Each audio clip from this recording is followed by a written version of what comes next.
Hello students, आज आपण SYBCom semester 4 corporate accounting या सब्जेक्टमधील युनिट नंबर 3 पाहणार आहे. युनिटचं नाव आहे accounting for liquidation of companies. Illustration number 6 आहे. Page number 3.36. सर्वात प्रथम आपण क्वेश्चन रीड करून घेऊया. Sudarshan limited Saswad went into liquidation on 31st March 2020.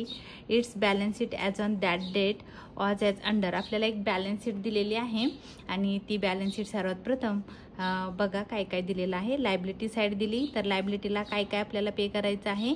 5000 preference shares of 100 each. बघा प्रेफरन्स शेअर्स आहेत. नंबर ऑफ शेअर होल्डर आहेत 5000. एक शेअर्सची फेस व्हॅल्यू आहे 100 rupees. 2500 number of equity share holder आहेत. एक शेअर स्वतः 100 रुपयाचा आणि त्यांनी 75 रुपये दिलेले आहेत. त्याच्यानंतर आहे 7500 equity shares of ₹100 each. ₹60 paid up. 7500 हे इक्विटी शेअर होल्डर आहेत. त्यांनी आपल्याला 100 रुपये द्यायला पाहिजे होते कंपनीला, पण त्यांनी कंपनीला 60 रुपीज पेड केलेले आहेत.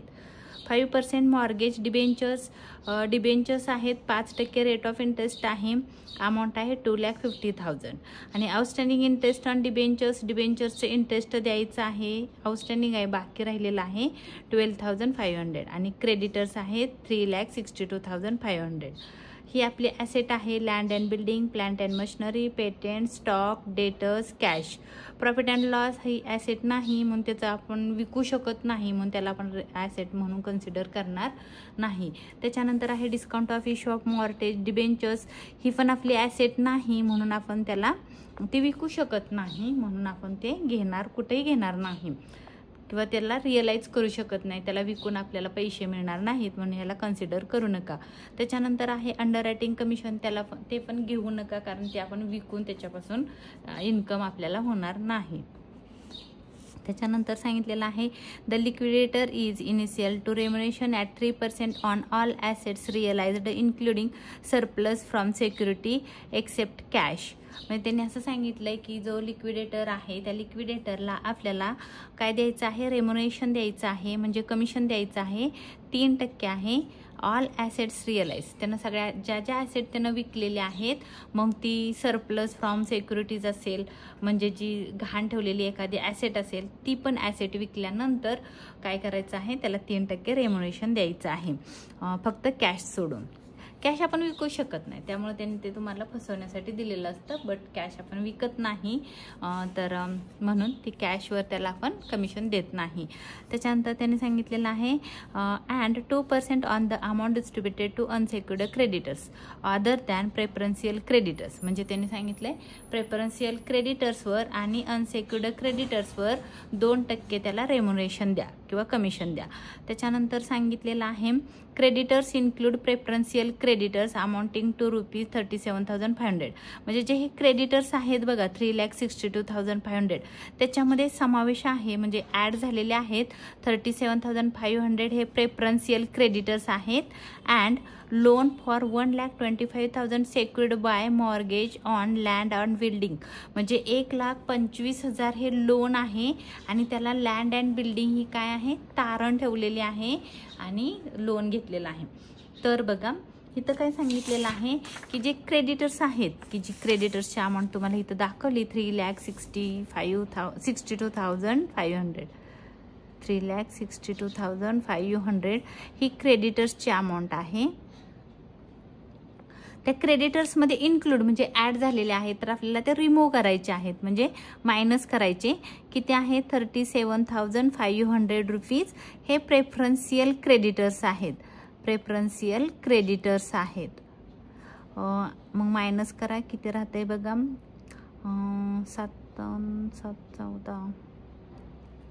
एक मिनिट, चुकायला नको, नंतर मग प्रॉब्लेम क्रिएट होतो. जरी एखादी अमाऊंट आपल्याकडून चुकून जरी मायनस प्लसमध्ये काही बिघाड झाला तर 62,500 मायनस 37,500, तर अमाऊंट आली 3,25,000.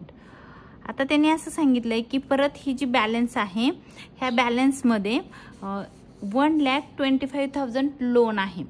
1 लाख, ते पण मायनस करूया. 1,25,000 हे सेक्युर्ड लोन आहे, त्याला मॉर्गेज केलेलं आहे, तारण दिलेलं आहे, लँड अँड बिल्डिंग. तर हे लोन आहे. लोनचे अमाऊंट आपण मायनस करू. 2 लाख. 2 लाख हे क्रेडिटर्स आहेत. बघा आता तुम्ही ह्याला कन्सिडर कसं करणार. 2 लाख क्रेडिटर्स, 1,25,000 लोन आणि 37,500 हे प्रेफरन्शियल क्रेडिटर्स. असे मिळून सगळे मिळून 3,62,500 हे आपल्याला त्यांनी इथं अमाऊंट दिलेली आहे. ह्याच्यामध्ये कोण कोण आहे बघा. प्रेफरन्शियल क्रेडिटर्स आहे 37,500, लोन आहे 1,25,000 आणि क्रेडिटर्स आहेत 2 लाख. असं मिळून 3,62,500 क्रेडिटर्स आहेत. तर आपली जी पेमेंट ऑर्डर येईल तेव्हा आपल्याला 37,500 प्रेफरन्शियल वाल्यांचे द्यायचे आहेत आणि लोन घेतले आपण 1,25,000, त्याला तारण दिलेलं आहे लँड अँड बिल्डिंग. तर लँड अँड बिल्डिंग मॉर्गेज आहे, आपल्याला बघायचं आहे किती सरप्लसमध्ये येईल का पेमेंटमध्ये येईल, म्हणजे रिसिटला येईल का पेमेंटला येईल. तर ते आपण पुढे रीड केल्यानंतर आपल्याला समजेल.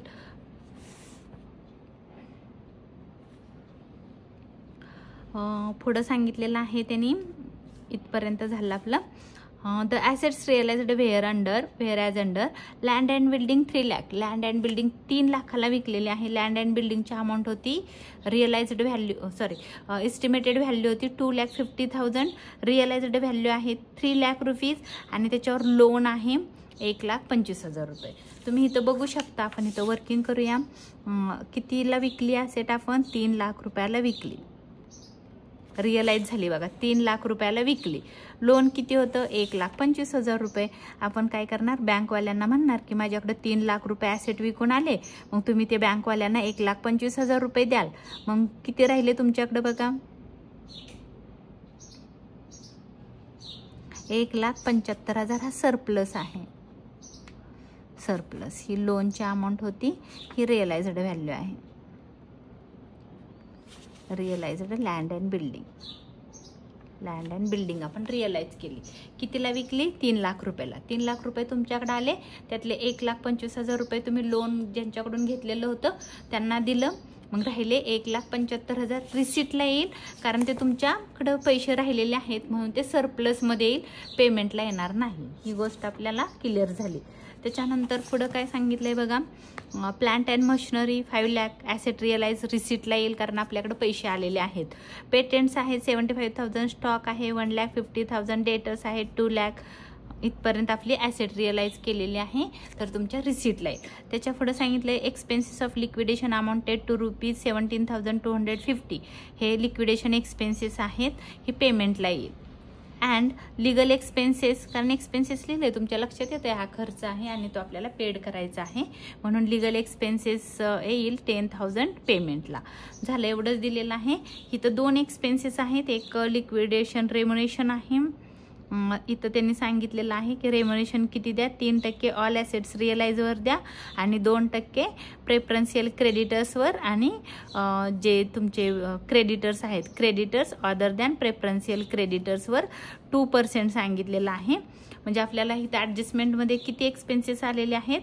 एक आहे रेम्युनेशन आहे, पहिलं येईल मला वाटतं सगळ्यात पहिलं येईल लिगल एक्सपेन्सेस, त्याच्यानंतर रेम्युनेशन येईल आणि त्याच्यानंतर लिक्विडेशन एक्सपेन्सेस येईल आणि मग आपली पेमेंट ऑर्डरनुसार आपल्याला पे करायचं आहे. हा झाला क्वेश्चन आपला रीड करून. सर्वात प्रथम आपण घेणार आहोत कॅश आहे 75,000. तर तुम्ही काय करणार आहात की जे रिसीट आहे त्या रिसीटला इथं लिहिणार आहात टू कॅश इन हँड पण म्हणू शकता तुम्ही. टू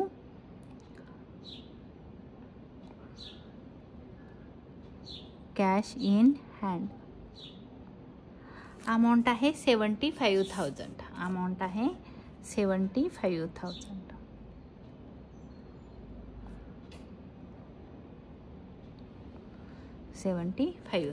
ही झाली कॅश इन हँड. त्याच्या पुढे येतं ॲसेट रिअलाइज. टू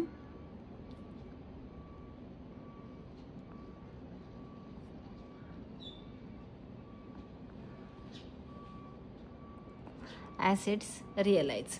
ॲसेट्स रिअलाइजमध्ये काय काय येतं बघा, की जे तुम्हाला इथं क्वेश्चनमध्ये सांगितलेलं आहे ना, लँड अँड बिल्डिंग 3 लाख, हे सरप्लसमध्ये जाईल, कारण ह्याचं वेगळं पोस्टिंग करा.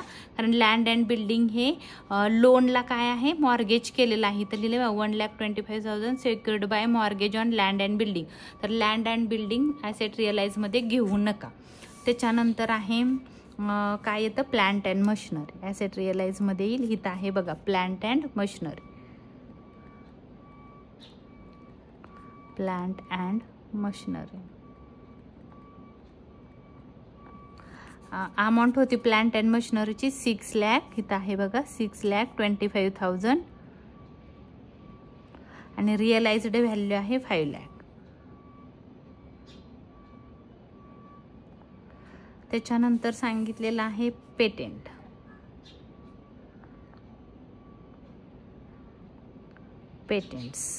पेटेंट्सची व्हॅल्यू होती 1 लाख रुपीज. रिअलाइज्ड व्हॅल्यू आहे 75,000.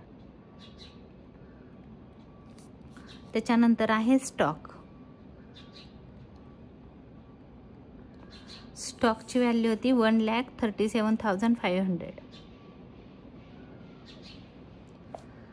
रिअलाइज्ड व्हॅल्यू आहे स्टॉकची 1,50,000. इथं तुम्हाला दिसत असेल, इथं व्हॅल्यू आहे. त्याच्यानंतर आहे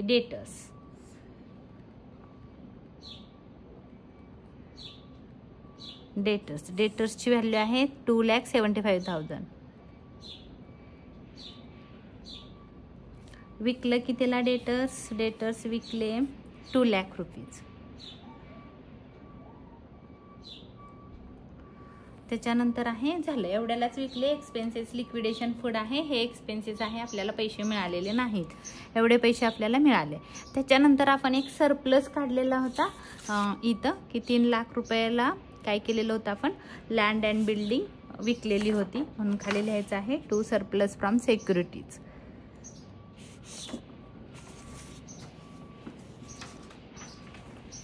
सरप्लस फ्रॉम सेक्युरिटीज. त्याच्यामध्ये एक आहे लँड अँड बिल्डिंग.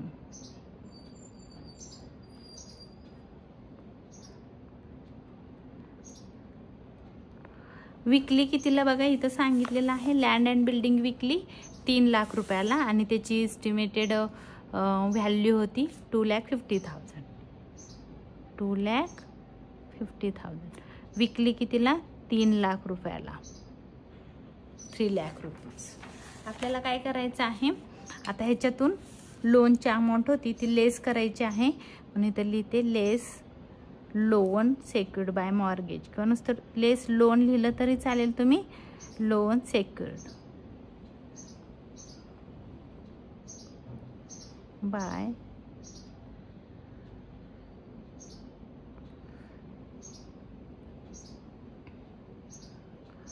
मॉर्गेज. किती होतं मॉर्गेज बघा, इथं दिसतंय 1,25,000.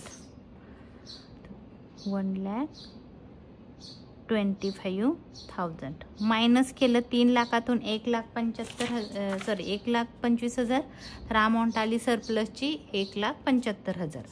तर आपल्याकडे पैसे किती तुम्हाला मिळाले, 1,75,000 रुपीज तुमच्याकडे शिल्लक राहिले. म्हणजे तुम्ही काय केलं, लँड अँड बिल्डिंग 3 लाखला विकली, लोन सेक्युर्ड होतं 1,25,000, लोनचे पैसे देऊन टाकले 1,25,000, तुमच्या पॉकेटमध्ये होते 3 लाख, त्यातून 1,25,000 दिले, तुमच्या पॉकेटमध्ये राहिले 1,75,000. हे झालं तुमची रिसिट साईड. आता आपल्याला पेमेंट साईडला जायचं आहे. पेमेंट साईडला जाताना आपल्याला पेमेंट ऑर्डर मी तुम्हाला पहिलंही शिकवलेलं आहे, ही तुम्हाला लर्न करायची आहे. लिगल चार्जेस पहिल्यांदा द्यायचं, तर आपल्याला आज आलेलं आहे बघा लिगल एक्सपेन्सेस, इथं लिहिलेलं आहे 10,000 रुपीज. आपल्याला सर्वात प्रथम लिगल एक्सपेन्सेस पेड करायचे आहेत, म्हणून तुम्ही इथं लिहा टू लिगल एक्सपेन्सेस.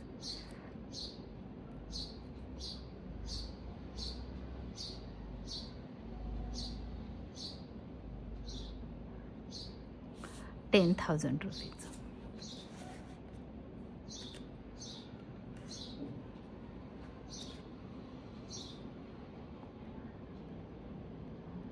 ₹10,000. त्याच्यानंतर आहे बघा आपली payment order, remuneration of the liquidators.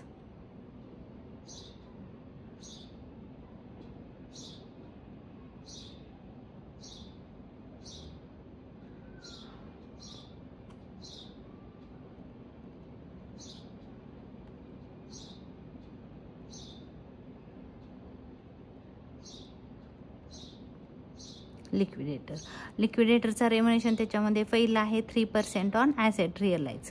तुम्ही म्हणाले कुठं लिहिलं आहे 3%, तर इथं लिहिलं 3% ऑन ॲसेट रिअलाइज. इथं लिहिलं आहे the liquidator is initial to remuneration at 3% on asset realise including surplus from securities except cash. म्हणजे जी आपण लँड अँड बिल्डिंग विकली म्हणजे इथून बघायचं आहे. हे नेहमी बघा, तुम्ही जेव्हा आपण रेम्युनरेशन द्याल ना तेव्हा इथूनच देत जावा. म्हणजे जे ॲडजस्टमेंटमध्ये किंवा ॲडिशनल इन्फॉर्मेशन मध्ये जे सांगितलेलं असतं ह्याची टोटल करायची. 3 लाख, 5 लाख, 75,000, 1,50,000, 2 लाख, ह्या सगळ्यांची जी टोटल करायची त्याच्यावर आपल्याला 3% रेम्युनरेशन द्यायचं आहे. 3% on asset realise, assets realise. आता आपण इथं अमाऊंटची टोटल करू, किती होती बघू, किती झाली आपण एकदा चेक करून घेऊ. इथं आहे 3 lakh plus plant and machinery 5 lakh,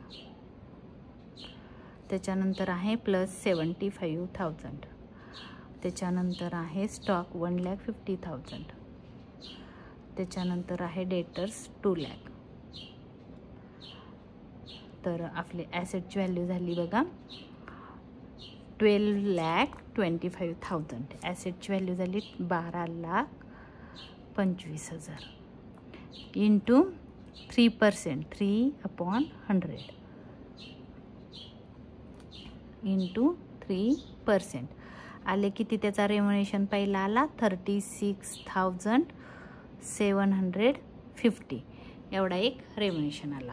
अजून त्याने सांगितलेलं आहे की 2% on the amount distributed to unsecured creditors other than preferential creditors include preferential creditors amounting to ₹37,500 and a loan secured आहे. तर अनसेक्युर्ड क्रेडिटर्सवर आपल्याला काय करायचं आहे बघा, इथं सांगितलं अनसेक्युर्ड क्रेडिटर्सवर आपल्याला रेम्युनरेशन द्यायचं आहे. त्याला किती पर्सेंट, तर 2%, 2%. तर मी इथं लिहिणार आहे 2% amount distributed to unsecured creditors. 2% on unsecured creditors लिहिलं तरी चालेल. अनसेक्युर्ड क्रेडिटर्स त्याच्यामध्ये बघा आता पहिलं काय आहे ह्याच्यामध्ये, थांबा इथं बाय लिहायचं होतं, ठीक आहे बरोबर आहे, नाही बाय नाही येणार.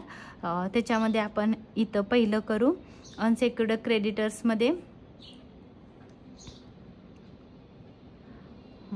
किती होतं बघा, आत्ता आपण काढलं होतं, 1 मिनिट बघा, इथं होतं 2 लाख रुपये हे अनसेक्युर्ड क्रेडिटर्स आहेत आणि 37,500 हे प्रेफरन्शियल क्रेडिटर्स आहेत. तर आपल्याला काय सांगितलं आहे बघा इथं, थोडं नीट रीड करा. इथं सांगितले 2% on the amount distributed to unsecured creditors other than preferential creditors, आणि क्रेडिटर्स सोडून अदर दॅन म्हणजे जे अनसेक्युर्ड क्रेडिटर्स आहेत त्याच्यावर आपल्याला काय करायचं आहे 2% त्याला रेम्युनरेशन द्यायचं आहे. मग त्यांनी सांगितलं आहे की त्याच्यामध्ये इन्क्लूड आहेत प्रेफरन्शियल क्रेडिटर्स 37,000 आणि लोन आहे 1,25,000. म्हणून आपण काय केलं होतं बघा, हे जे क्रेडिटर्सची अमाऊंट होती 3,62,500 त्याच्यातून प्रेफरन्शियल क्रेडिटर्स मायनस केले आणि त्याच्यातून लोनची अमाऊंट मायनस केली. ही जी अमाऊंट आली 2 लाख रुपीज हे कोण आहेत, क्रेडिटर्स आहेत. त्यांनी सांगितलं की फक्त जे अनसेक्युर्ड क्रेडिटर्स आहेत त्याच्यावरच काय करा 2% रेम्युनरेशन द्या. म्हणून 2% ऑन अनसेक्युर्ड क्रेडिटर्स अमाऊंट आहे 2 लाख रुपीज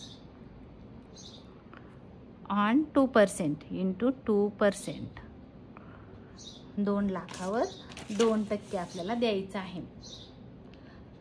आपण देऊन टाकू 2 लाखावर इंटू 2%, 4,000 रुपीज अमाऊंट आली. तर आपण त्याला रेम्युनरेशन देणार आहोत 4,000 रुपीज. आता टोटल रेम्युनरेशन आपण काढूया. किती दिला? पहिला दिला हे 4000 प्लस 36,750. टोटल रेम्युनरेशन दिला त्याला 40,000. तुम्ही वर पण लिहू शकता, इथं पण लिहू शकता, काही प्रॉब्लेम नाही, कुठेही लिहा. 40,750 रुपीज काय केलेलं आहे, त्याला आपण रेम्युनरेशन दिलेलं आहे. त्याच्यानंतर नीट रीड करायचं काय काय सांगितलेलं आहे. आपली पेमेंट ऑर्डर बघायची. आपण रेम्युनरेशन दिला, त्यांनी सांगितले अनसेक्युर्ड क्रेडिटर्सवर 2% द्या आणि लँड ह्याच्यावर ॲसेट रिअलाइज्डवर 3% द्या, आपण दिला.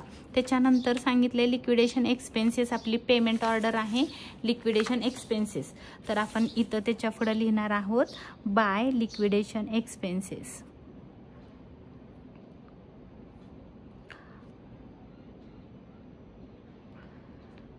Liquidation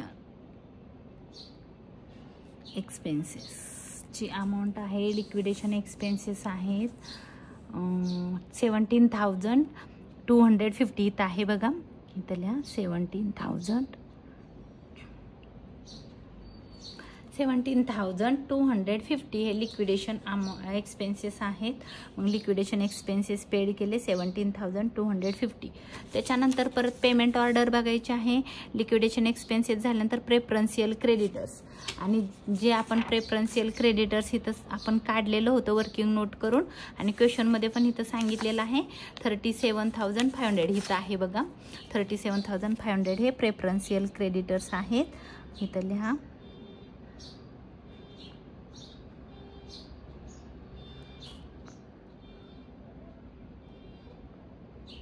preferential creditors 37,500. त्याच्यानंतर आपली पेमेंट ऑर्डर बघा. प्रेफरन्शियल क्रेडिटर्स झाल्यानंतर डिबेंचर होल्डर सांगितलेला आहे, आणि डिबेंचर होल्डर्स इथं आहे 2,50,000 आणि त्याच्यावरचं इंटरेस्ट आहे 12,500. हे दोन्ही पण आपल्याला पे करायचे आहेत. मग आपण इथं लिहिणार आहोत बाय डिबेंचर होल्डर.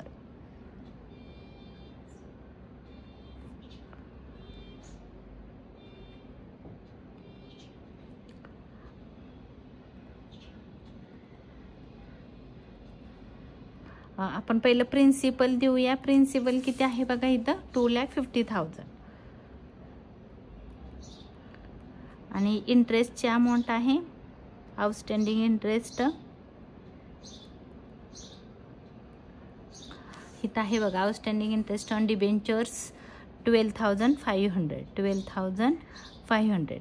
टोटल ह्या दोघांची करायची आहे आपल्याला. किती पेमेंट होत आहे बघा 2,50,000 प्लस 12,500.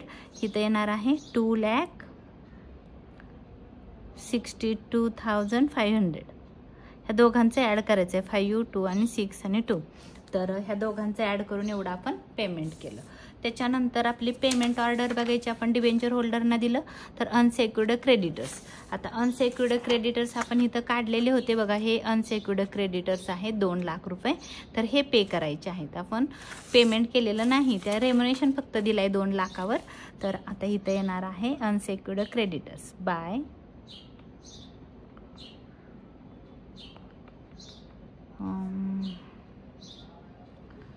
अनसेक्युर्ड क्रेडिटर्स.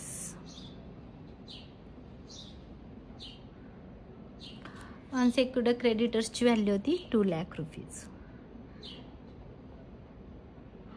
2 लाख रुपये आपण अनसेक्युर्ड क्रेडिटर्स देऊन टाकले. आता बघायचं आहे आपली पेमेंट ऑर्डर पुढं काय आहे. तर पेमेंट ऑर्डर आपली अनसेक्युर्ड क्रेडिटर्स झाल्यानंतर आहे प्रेफरन्स शेअर होल्डर, की जे इथं प्रेफरन्स शेअर होल्डर आहे 5 लाख. आपल्याला पहिलं द्यायच्या अगोदर विचार करायचा आपल्याकडे पैसे आहेत का, टोटल करायची आपल्याकडे ॲसेट रिअलाइज करून किती पैसे आलेले आहेत, आणि मग तुम्ही काय करायचं पेमेंट करायचं. डायरेक्ट पेमेंट करायचं नाही. बघा आपल्याकडे किती होते 75,000. त्याच्यानंतर होते 5 लाख प्लस 5 लाख प्लस होते 75,000 हे. त्याच्यानंतर होते 1,50,000. त्याच्यानंतर 2 लाख प्लस 2 लाख प्लस 1,75,000. म्हणजे आपल्याकडं अमाऊंट किती आहे बघा. टोटल अमाऊंट आपल्याजवळ आहे, मी लिहून ठेवते मग परत आपल्याला सारखं कॅल्क्युलेशन करावं लागणार नाही. तर रिसीट साईडची टोटल होती 11,75,000 ही होती रिसीटची टोटल. आता आपण काय करू, पेमेंटची टोटल करू. पेमेंटला आपण किती पेमेंट केलं बघा, 10,000, 40,750, त्याच्यानंतर 17,250, त्याच्यानंतर 37,500 पेमेंट केलं, त्याच्यानंतर 2,62,500 2,62,500 प्लस 2 लाख आपण टोटल पेमेंट केलेलं आहे 5,68,000 हे झालं पेमेंट.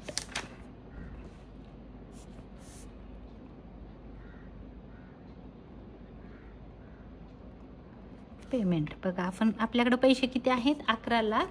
आता आपण काय करू, 11,75,000 मायनस 5,68,000 अमाऊंट आहे 6,07,000 रुपीज आपल्याकडे बॅलन्स आहे. म्हणजे आपण काय करू शकतो, शेअर होल्डर जे आहेत कोण आहे तर प्रेफरन्स शेअर होल्डर आहेत 5 लाख, त्यांना आपण देऊ शकतो. बिकॉज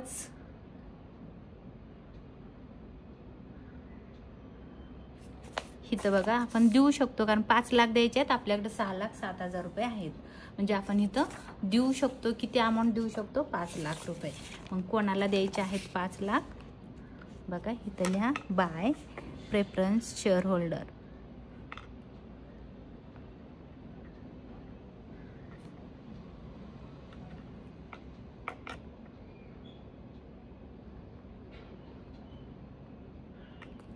प्रेफरन्स शेअर होल्डरांना इथं पर्सेंटेज दिलेलं नाही क्वेश्चनमध्ये, त्यामुळे त्यांना आपण डिव्हिडंड देऊ शकत नाही, कारण त्याने रेट ऑफ इंटरेस्ट इथं दिलेलं नाही.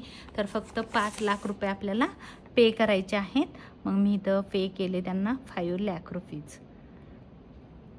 बघा आता नीट बघा, आपल्याकडे पैसे बॅलन्स किती होता, 6,07,000 रुपये हा बॅलन्स आहे. तर आपण त्यातनं दिले किती, 5 लाख रुपये कुणाला दिले, प्रेफरन्स शेअर होल्डरांना दिले. म्हणजे आपल्याकडे राहिले 1,07,000 रुपये हे दिले प्रेफरन्स शेअर होल्डर.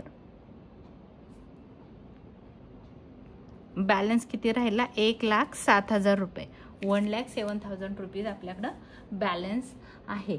आता हे 1,07,000 रुपये आहेत, हे कोणाला देऊ शकतो आपण, शेवटची पेमेंट ऑर्डर आहे इक्विटी शेअर होल्डरांना आपण देऊ शकतो. बट आता इथं थोडंसं विचार करायचा आहे की जे इक्विटी शेअर होल्डर आहेत ते किती आहेत, 2,500 नंबर ऑफ शेअर होल्डर आहेत. त्यांनी काय केलेलं आहे, 75 रुपये दिलेले आहेत, ह्यांनी जास्त पैसे दिलेत. आणि 7,500 इक्विटी शेअर होल्डर आहेत, त्यांनी 60 रुपीज दिलेले आहेत, ह्यांनी कमी पैसे दिलेत. मग ह्या दोघांचा डिफरन्स काढायचा आहे. तुम्हाला हे काळजीपूर्वक बघा, इथं मी करून दाखवते. 75 रुपीज कोणी दिलेले आहेत, 2,500 जणांनी, 2,500 जणांनी 75 रुपये दिलेत आणि 7,500 जणांनी 60 रुपये दिलेत. तर ह्या दोघांचं मायनस करायचं, 75 मायनस 60 15 रुपये. तर 15 रुपये 2,500 जणांनी जास्त दिलेत. 2,500 नंबर ऑफ शेअर होल्डर आहेत, ॲट ₹50 15 रुपये त्यांनी जास्त दिलेत. मग पहिले काय करायचं, ज्यांनी जास्त पैसे दिलेत त्यांना 15 रुपये परत करायचे. म्हणजे 2,500 जणांना 15 रुपये द्यायचे. आपल्याकडे किती अमाऊंट शिल्लक आहे, तर 1,07,000 रुपये शिल्लक आहे. तर काय करणार आहोत आपण, 2,500 जणांना इंटू 15 रुपीज 15, 2,500 जणांना 15 रुपये आपण काय करणार आहोत, देणार आहोत. तर 2,500 नंबर ऑफ शेअर होल्डर आहेत इंटू 15 रुपीज. तर त्यांची अमाऊंट झाली किती झाली, 37,500 रुपीज. आपण number of equity share holder आहे 2,500, त्यांना 15 रुपये देणार आहोत. अशी अमाऊंट आपण त्यांना पेमेंट केली. आपल्याकडे आहेत किती, 1,07,000 रुपये आहेत. त्यातले आपण 37,500 रुपये कुणाला दिले, 2,500 जणांना दिले. तर राहिलेली अमाऊंट आपल्याला काय करायची आहे, सगळ्यांना द्यायची आहे. तर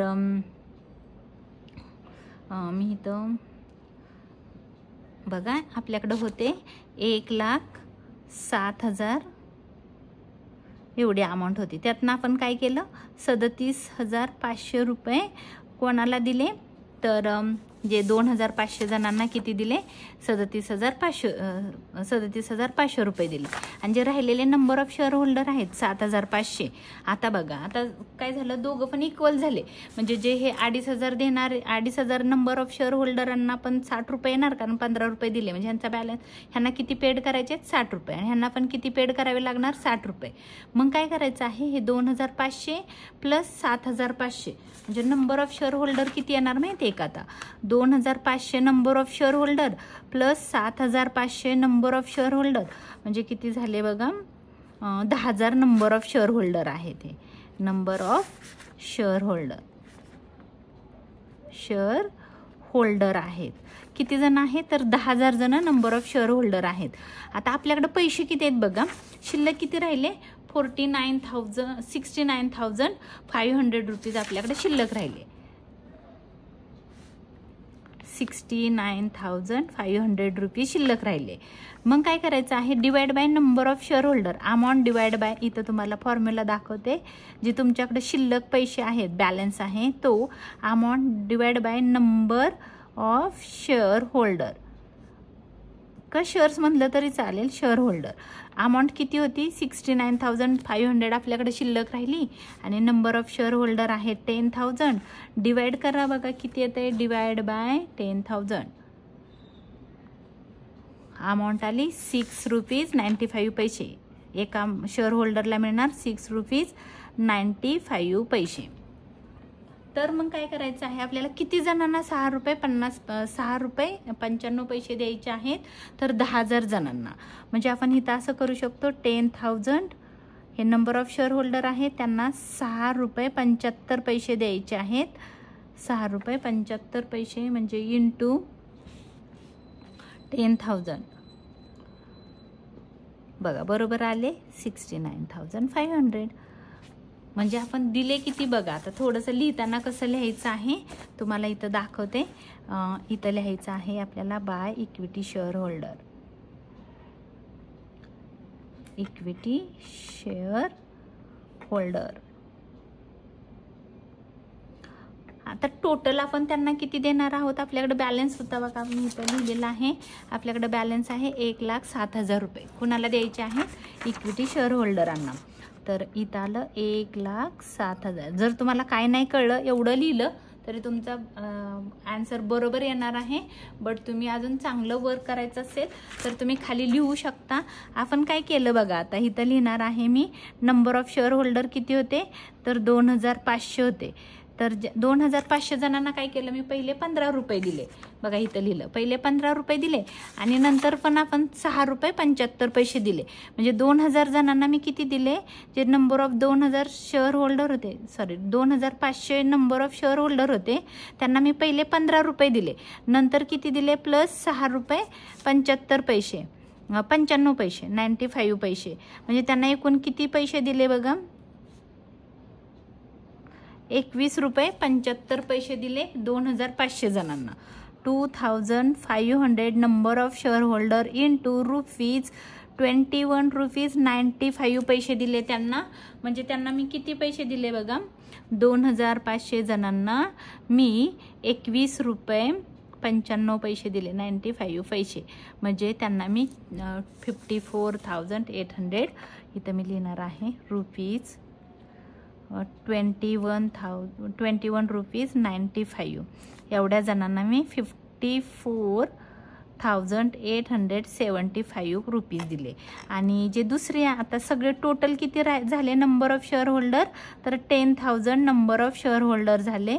त्यांना मी काय केलं, किंवा तुम्ही 7,000च लिहा, मला वाटते किती आहे 7,500. इथं असं करू आपण, एक मिनिट थोडं रफच करते. 7,500 इंटू त्यांना किती दिले तर रुपीज 6 रुपीज 95 पैसे दिले. तर मी इथं करणार आहे 7,500 इंटू 6.95 पैसे दिले, म्हणजे त्यांना मी दिले 52,125 असे टोटल. बघा ह्या दोघांची जर टोटल केली तर 1,07,000 यायला पाहिजे. बघा ह्याच्यामध्ये हे ॲड करते मी, फक्त करून बघते की इक्वल येते का, म्हणजे आपला आन्सर बरोबर आहे. तर 1,07,000 आलं. जर तुम्हाला हे ब्रॅकेटमधलं हे नाही कळलं एवढं, हे आणि हे नुसतं लिहिलं इक्विटी शेअर होल्डर 1,07,000, तरी तुमचा आन्सर बरोबर असेल. पण आपल्याला चांगलं बेटर करण्यासाठी काय करावं लागेल, थोडीशी मेहनत करावी लागेल. तर आता दोन्हीकडची जर टोटल केली तर ती इक्वलच येणार आहे, कारण आपल्याकडे जेवढे पैसे बॅलन्स होतात तेव्हा आपण सगळ्या इक्विटी शेअर होल्डरांना देऊन टाकलेला आहे. तर मला वाटतं आपण ह्या साईडची टोटल मगाशी केलेली होती, पेपरवर मी लिहिलेलं आहे, दाखवते तुम्हाला. रिसिप्टची टोटल होती 11,75,000. तर तीच दोन्ही साईडची पण टोटल येणार आहे 11,75,000.